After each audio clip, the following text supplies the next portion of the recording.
نادما منكسرا مستقيلا مستغفرا منيبا مقرا مذعنا معترفا لا أجد مفرا مما كان مني ولا مفزعا أتوجه إليه في أمري غير قبولك عذري وإدخالك إياي في سعة من رحمتك.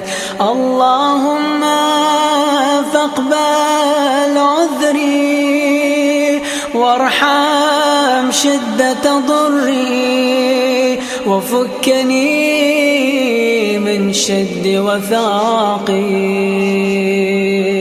يا رب ارحم ضعف بدني يا رب ارحم ضعف بدني يا رب ارحم ضعف بدني ورقة جلدي ودقة عظمي يا من بدأ خلقي وذكري وتربيتي وبري وتغذيتي.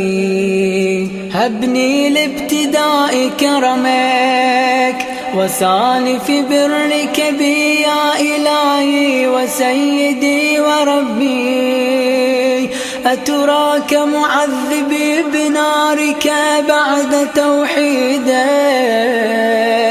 وبعد من طوى علي قلبي من معرفتك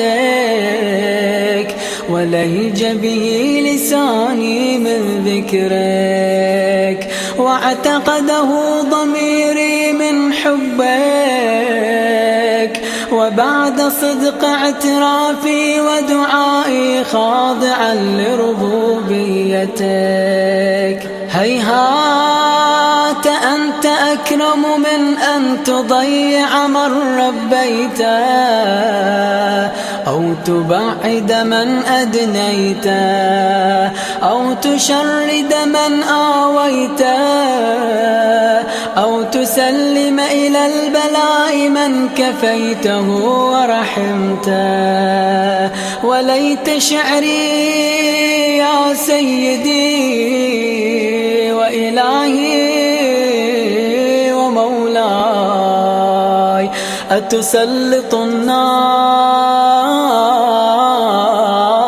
على وجوه خرت لعظمتك ساجدا وعلى ألسن نطقت بتوحيدك صادقا وبشكرك مادحا وعلى قلوب اعترفت بإلهيتك محققا وعلى ضمائر حوت من العلم بك حتى صارت خاشعة وعلى جوارح سعت إلى أوطان تعبدك طائعة وأشارت باستغفارك مذعنة.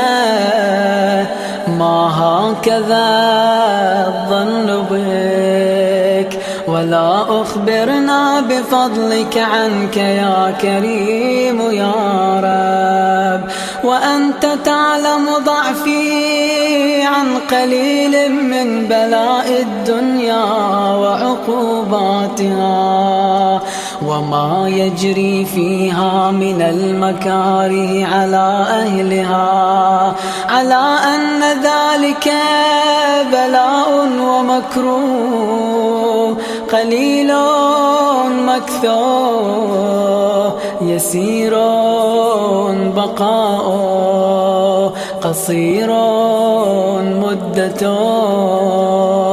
فكيف احتمالي لبلاء الآخرة وجليل وقوع المكاره فيها وهو بلاء تطول مدته ويدوم مقامه ولا يخفف عن أهله، لأنه لا يكون إلا عن غضبك وانتقامك وسخطك، وهذا ما لا تقوم له السماوات والأرض. يا سيدي فكيف بي وأنا عبدك الضعيف الذليل الحقير المسكين المستكين. يا إلهي وربي وسيدي ومولاي، لأي الأمور إليك أشكو، ولما منها أضج وأبكي، لأليم العذاب وشدته أم لطول البلاء ومدته.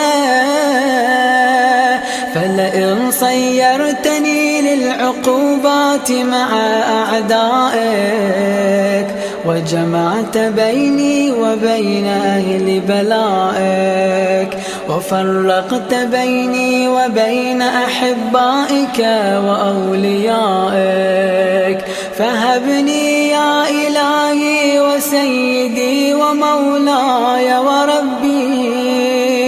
صبرت على عذابك، فكيف أصبر على فراقك؟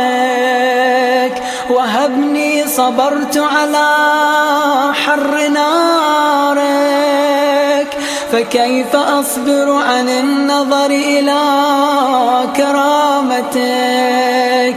أم كيف أسكن في النار ورجائي عفوك؟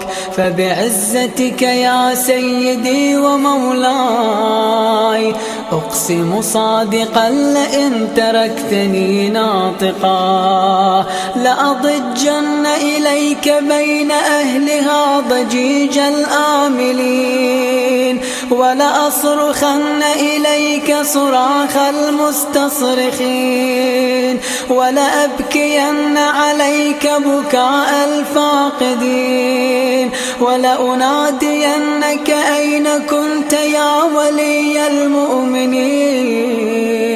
يا غاية آمال العارفين، يا غياث المستغيثين، يا غياث